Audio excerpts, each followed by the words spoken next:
The strategies of the war in Ukraine changed a lot in the near summer period. The Ukrainians saw the key point of the war and began to shift their offensive axis from the Donbass region towards the southern front lines. And for this reason, the Ukrainian forces have started to accelerate their big offensive plans, which they've been planning for a long time in recent days. Within this plan, the first areas to focus on were the southern front lines of Ukraine in the midst of the ongoing war in Bakhmut. Ukraine will be in an advantageous position if it targets Russia's supply line from Crimea. If the Ukrainian forces cut a Russian supply line along Zaporizhia and Kherson, they would be able to achieve better results in their attack against Russia. Russia supplies Ukraine through its supply line, passing through two provinces, Zaporizhia and Kherson and Crimea. If the Ukrainians can cut the logistics line, they have a better chance. In this context, Ukraine is taking action to put Crimea at the target of missiles.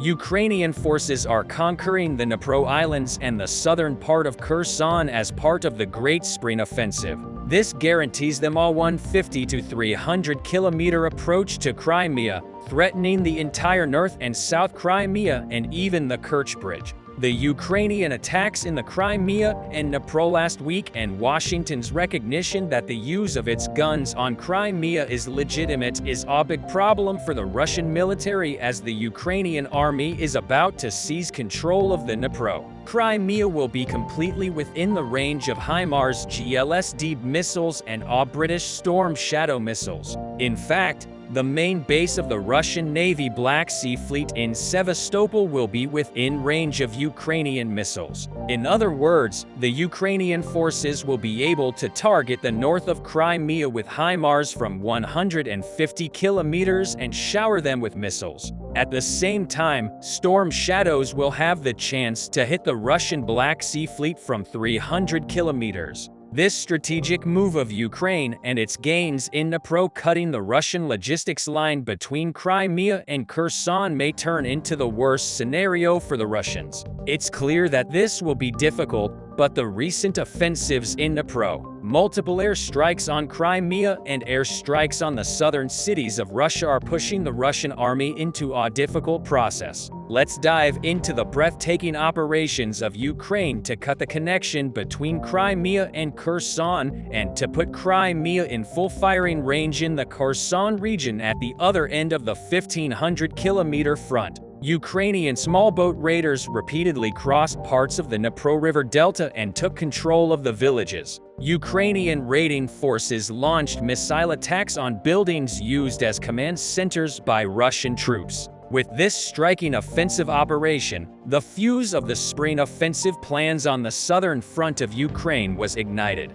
The aim of the Ukrainians was to seize the islands in the Dnipro and to look at Crimea from a much broader perspective. For this purpose, Ukraine has completely captured the Potemkin Island in the Dnipro River with the offensive operations they've carried out in recent days. The first phase of the plan seemed complete. Some of the raiders who captured Dnipro Potemkin turned out to be from the elite 73rd Naval Special Operations Center, the Ukrainian version of the U.S. Navy SEALs. This island, in theory, began to become a base for a Ukrainian offensive. Attacks on Crimea through the assault bridges built across the river. The Ukrainian armed forces continued to carry out offensive operations using the assault teams in Dnipro. Much of the land was wet, wooded, and poorly covered by roads. In fact, this was the perfect terrain for small groups of Ukrainian infantry. But it was a weak area for traditional Russian defenses, which needed earthworks and dry ground to support tanks and artillery. Therefore, the advance of the Ukrainian forces in the territory of Dnipro continued very quickly. Contrary to what was believed by Mikhailo Podolyak, senior advisor to the president of Ukraine, made statements directly confirming that the counter-offensive of Kiev has already begun. The tanks may not have been mobilized yet in Dnipro and the Russian frontline positions were not yet under direct attack. but a systematic campaign to weaken the Russian defense was already underway. It can be said that the aim of these attacks was to cut the logistics connection of the Russian army between Crimea and Kherson and to take the route under control. This could become the general strategy of the Ukrainian army, and eventually the supply line from Crimea to Kherson, Zaporizhia, is cut. The fear of losing the occupied lands from his lands also mobilized the Russian forces. By mid-May, the problem of Russian infantry circulating on the left bank of the Dnipro had become bad enough, and the Russian High Command launched expensive cruise missile attacks on some buildings on Potemkin Island. In other words, Russian sources were also concerned about the Ukrainian advance near Dnipro and Crimea. Currently, Russian officials have been emphasizing that serious defensive fortifications have been made in recent days, especially near the Crimea and in the most strategic areas of the peninsula. According to daily situation estimates from pro-Russian sources such as Radevika and the Ukrainian armed forces, the most concentrated Russian troop movements are in the eastern Kherson and Zaporizhia sectors, which are on the way to a potential attack on the Ukrainian city of Melitopol. In a Telegram post, Grishchenko announced recently that columns of heavy Russian vehicles have withdrawn from their positions around the Donbass cities of Starobilsk, Luhansk, and Krasnodar and are heading towards the southern Zaporizhia and Kherson sectors. In fact, this was proof that the Russian forces had turned their backs on clashes on the eastern Ukrainian front lines like Bakhmut and turned their targets south. So now Ukraine had a double chance. The first is to contain the clashes on the eastern front lines and clear the Russians from the areas. The second is to accelerate the liberation of Crimea by turning to the southern fronts. The Ukrainian army is conducting active offensive operations both in the east and in the south to carry out both at the same time. Long-range missiles like the Storm Shadow are currently the military equipment that provides the most support to these Ukrainian plans. Russian artillery attacks, on the other hand, concentrated on the Ukrainian frontline fortifications in the southern areas, and particularly on positions on the right bank of the Dnipro between the towns of Stanislav and Borislav, another potential river-crossing area of Ukraine. This was actually a tactic in the Ukrainian army's Great Spring offensive plan, because when we look at the southern front lines, we can see that there are important regions extending to Kherson, Zaporizhia, Melitopol, Dnipro, and Crimea. But on these front lines, clashes are usually won by strategic moves instead of trench warfare, as in the Donetsk and Luhansk regions. Airstrikes and psychological pressure operations, which are important in the southern fronts of Ukraine and in the Crimea, are more strategic. In other words, a big clash awaits us in the following time period, but Ukrainians seem much more prepared for this. The reason for this situation is Western aid. Thanks to Western and US military support, the Ukrainians made their offensive plans much more effective. Ukrainian military planners reported that they began targeting Kremlin-controlled howitzers, mortars, and rocket launchers in a systematic campaign to destroy Russian artillery formations along the war front. The data collected showed that the loss rates of the Russian army's artillery weapons were, by most measures, at a wartime high.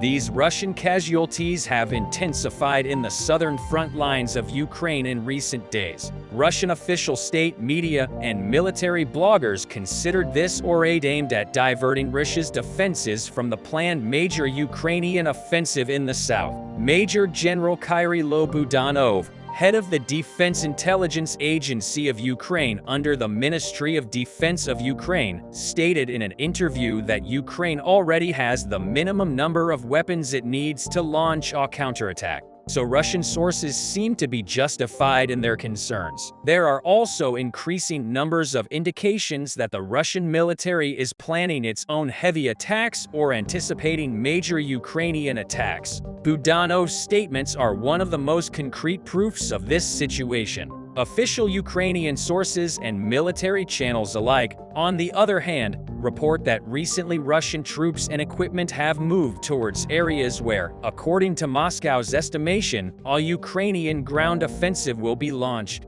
In other words, the region mentioned here is the southern front lines of Ukraine. In summary, it seems that sooner or later the Ukrainian military intelligence will fully detect the armament or the Russian air defense radars in the southern front lines and in the Crimea and create a great dominance area. So when the expected Ukrainian attacks happen, you will not only see what's going on in Bakhmut and the cities surrounding them being attacked, but we can also see the Ukrainians heading south, which is crucial. But how long it will take for the Ukrainian army to liberate the southern part and Crimea and what other conditions must be met for this is a matter of great debate. The Ukrainian armed forces achieved significant success in local counterattacks northwest of Bakhmut. This victory, which came with the withdrawal of Russian troops on the southern coast of the Berkhovsky region, was a turning point that turned the course of the war in favor of the Ukrainian army.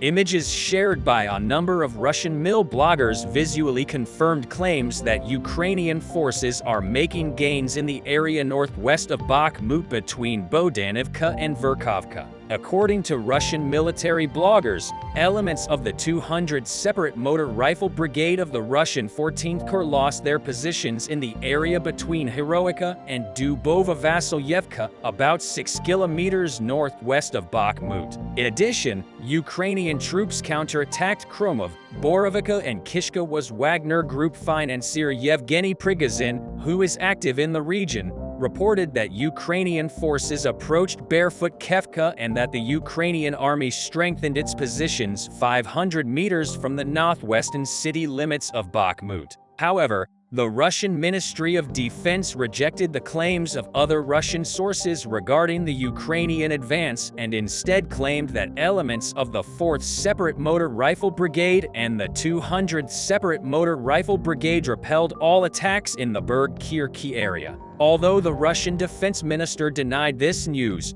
Prigozhin's rhetoric confirmed that the Ukrainian army had made a significant gain in Bakhmut and denied the Russian defense ministry. After successful offensive operations by the Ukrainian army this week, the Russian military allegedly carried out explosive provocations to justify their temporary flight from Russian-controlled Ukrainian territory and the announcements of evacuation. So is the Russian army close to defeat at Bakhmut? Recently, the news from Bakhmut is not very encouraging for the Russian army, according to Wagner commander Yevgeny Prigozhin, boss of the pro-Kremlin mercenary group Wagner. Russian troops fled to the flanks around Bakhmut. Commander Prigozhin claimed that the Russian Ministry of Defense lied a bit after claiming that a Ukrainian offensive had been repelled near Bakhmut before Moscow troops regrouped at a new position with favorable conditions. Russian forces control most of Bakhmut,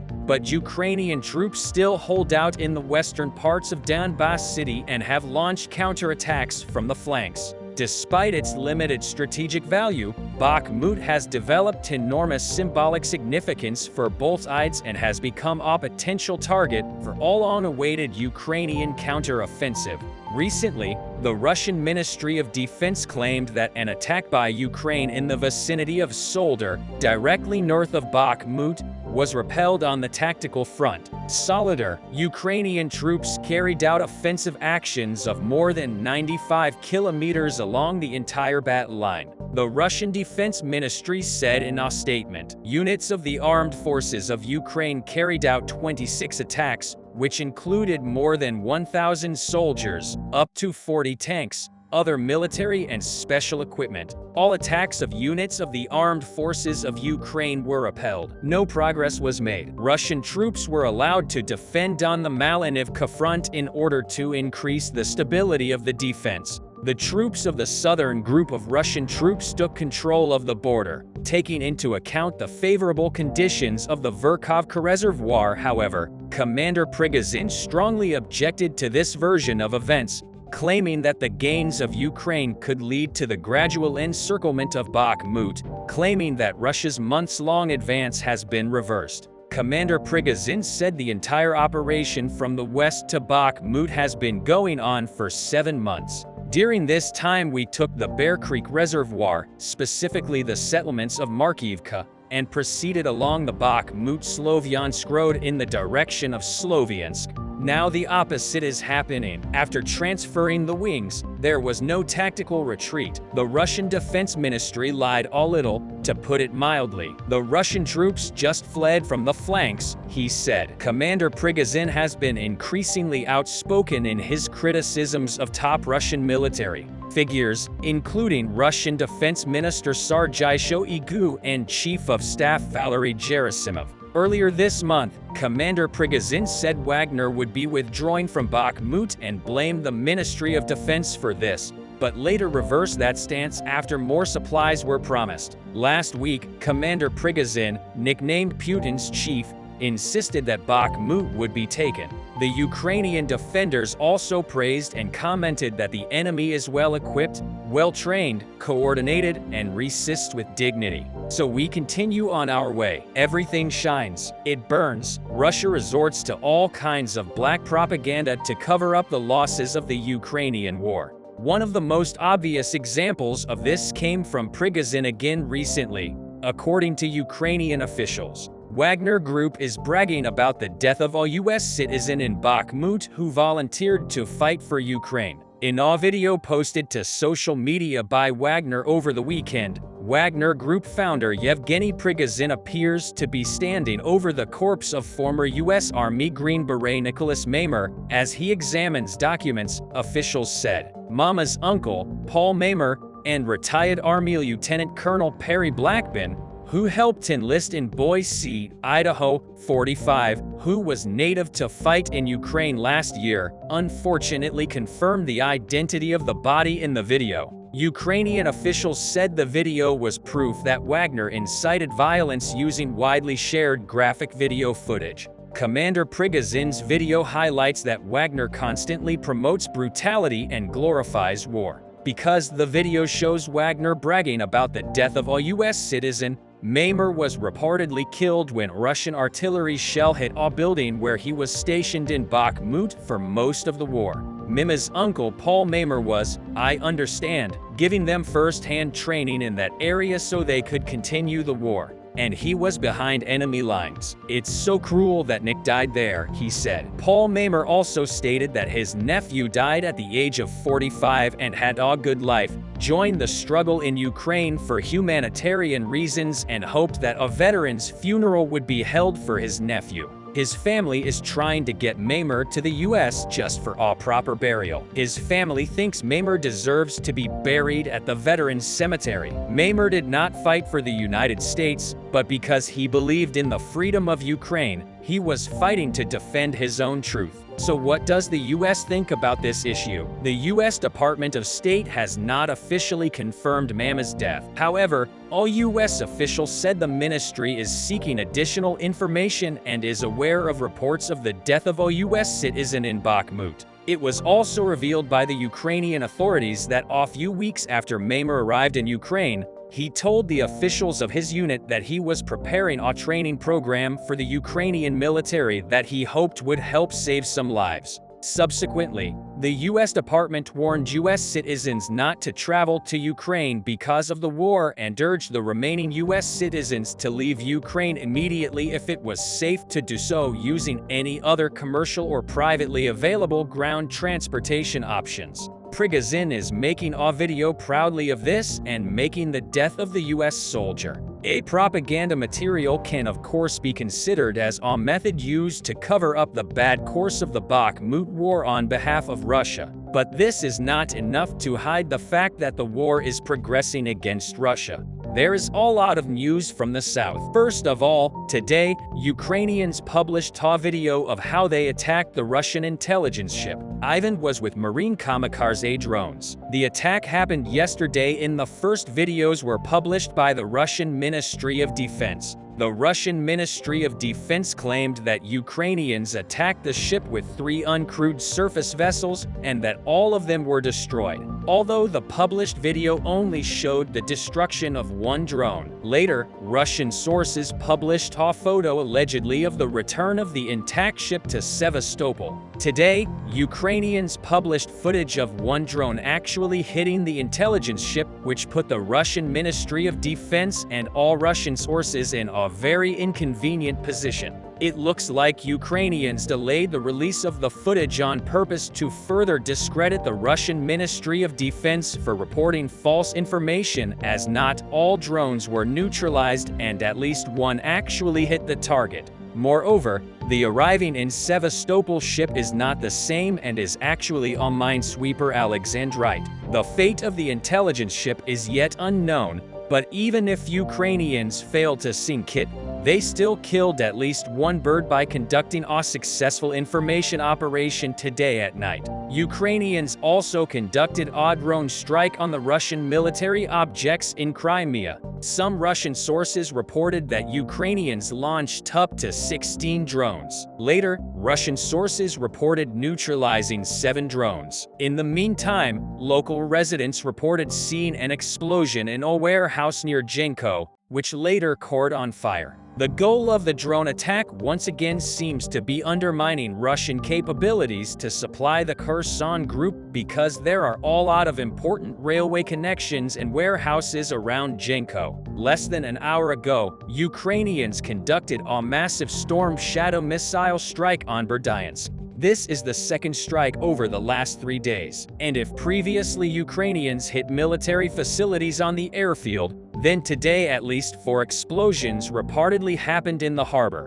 Judging by the footage, Ukrainians managed to destroy at least one ammunition depot. A series of explosions were also reported in the main centers on the Zaporizhia front, namely in Vasilivka, Tokmak, and Melitopol. Local residents published footage of smoke near the Melitopol airfield. Later, it was confirmed that the Ukrainian air defense managed to shoot down a Russian fighter jet near Melitopol and also struck at least 2 command centers in Vasilivka and Tokmak. Explosions were also reported on the territory of the Russian Federation. Local residents managed to catch on camera how the Russian air defense shot down an object in the vicinity of an airfield in the Rostov region. Some sources claim that it was a Ukrainian drone attack, while other sources speculated that it could have been a drill in anticipation that the next Ukrainian strike might as well target the Crimean bridge. Russian forces closed the bridge and conducted military exercises under cover of smokescreen. For now, it is unclear whether the official explanation is correct or what.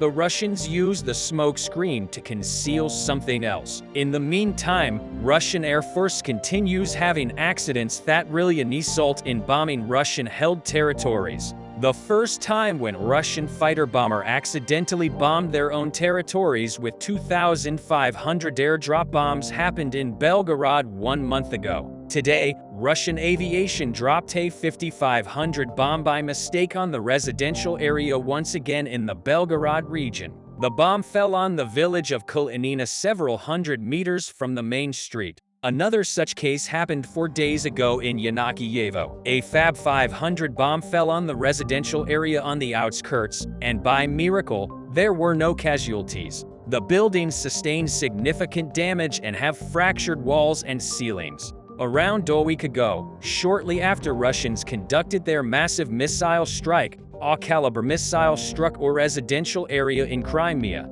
A local resident reported that the missile fell near the village of Sukhanovka. Overall, after conducting up to a dozen missile strikes on Luhansk, as expected, Ukrainians gradually shifted their focus to the Zaporizhia direction. The main targets right now are the deeper air supply hubs such as Berdyansk. Even though Ukrainians are also hitting other targets closer to the contact line, Berdyansk not only connects Melitopol and Mariupol and is out of reach of HIMARS rockets, but it also receives a lot of supplies via the Azov Sea, which is why over the last year Russians have created a lot of military warehouses that Ukrainians are now striking with Storm Shadow missiles almost every day.